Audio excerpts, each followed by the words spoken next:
All you're gonna do is Collecting gonna take a dog piece of food, trainers. toss it away from you, pretty close distance at first. Let her find the food, and when she comes back, she's gonna get double the reward. Ava, come. Good girl. 1, 2. Good. Toss another one. Ava, come. Good girl. Easy tip, start this inside the house first, and then start making your way outside. Most people have an inherent misunderstanding on how to create an off-leash dog.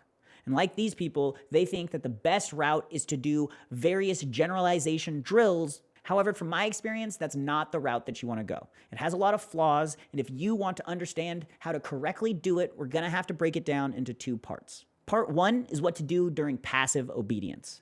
If you want your dog to be an off-leash dog, then you want your dog to be able to manage themselves 80 to 90% of the time without you having to intervene.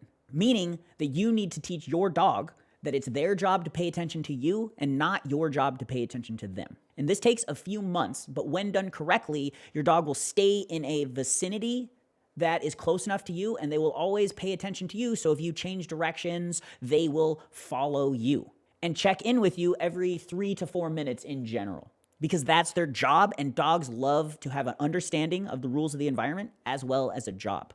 And if you do this correctly, you're not going to have a whole lot of opportunities to call your dog, because every 3 or 4 minutes, your dog is coming to you anyway, which is good because we don't want to devalue our words. When we tell a dog, come 500 times, we're not reinforcing that word really for most dogs. We're devaluing it because we're using it too much. And our dog is going to learn, oh, it's not my job to come randomly and check in with you. It's my job to come when you tell me, so they will not come to you. And then when you start thinking about other things, look around and your dog hasn't been there for 10 minutes, now you have a problem. So the passive obedience, you want your dog to be able to manage themselves depending on the environment that you're in. The rules change.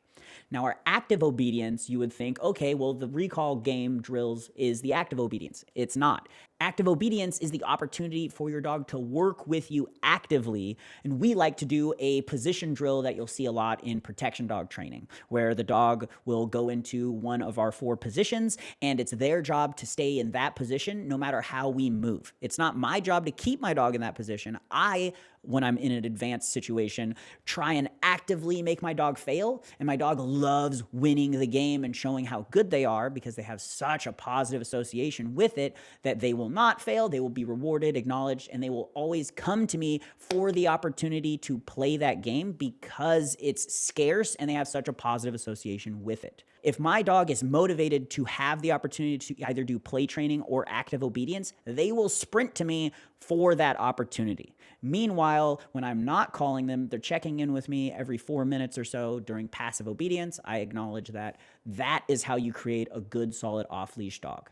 The flaw with the drills is if you do it to where it doesn't look like the drill, oh, he didn't throw out a treat, so why would I need to come back to him? I like doing this thing, it's more motivating than the treat. They're not going to come to you. But if it's a scarce opportunity on one of their favorite things and they have a positive association, they've never had anything bad happen when they come to you. It's either cuddles, playing, or active obedience. They're going to sprint to you because of the positive association. You don't have to worry about a solid recall drill.